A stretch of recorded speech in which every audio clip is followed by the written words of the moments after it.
Облыстық қан орталығына өткен жылы 13.140 адам сұраныс тастап, 11.446 доза қан компоненттері дайындалған. Ал гемопоездік бағаналы жасушаларға қанша адам донор болды? Гемопоездік бағаналы жасушалар дегеніміз не? Аталған қан үлгісіне донор болу үшін облыстан қанша адам қан үлгісін өткізеді? Осы және өзге де ақпаратты әріптесім Сапаржамал Орызбекова біліп қайтты.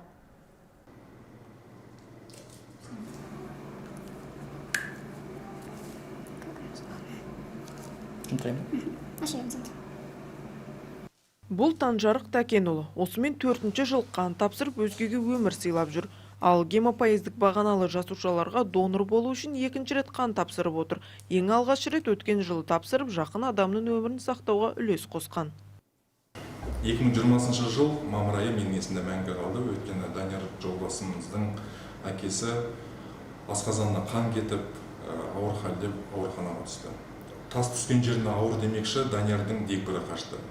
Біз жолдастары болып, көп ойланбай донор болуға бел будық. Тек біз емес, жалпы барлық туысқандарымыз, таныстарымыз донор болуға келіп, әкесіне өмір сүруге 2-ші мүмкіндік сыйладық. Қан орталығының қызметкерлеріне алғысым шексіз. Қан тапсыру арқылы сіз мұқтаж жандарға көмектесесіздер және олардың жүректерінде мәңгі қаласыздар. Үлкен рахмет донорлар. Гемопоездік бағаналы жасуша бұл ағзадағы қан және иммундық жүйенің барлық жасушаларының ізашары. Бұл жасушалардың негізгі көзі сүйек кемігі. Бүгінде аталмыш қан жасушаларына донорлыққа тіркелу үшін ұлттық тіркелім жұмыс жасайды.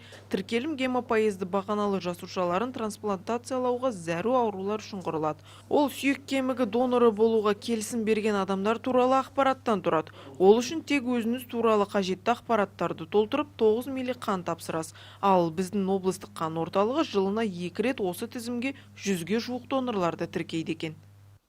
Жамбылский областной центр крови 2 раза в год.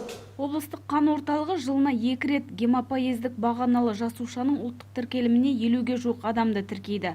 Яғни донорлардан 9 мл қан алып, үлгісін республикалық тіркелімге жібереді. Ол үшін донорлар арыз толтырып, өзі туралы деректерді жазады. Әрине, мұның барлығы азаматтың келісімімен болады.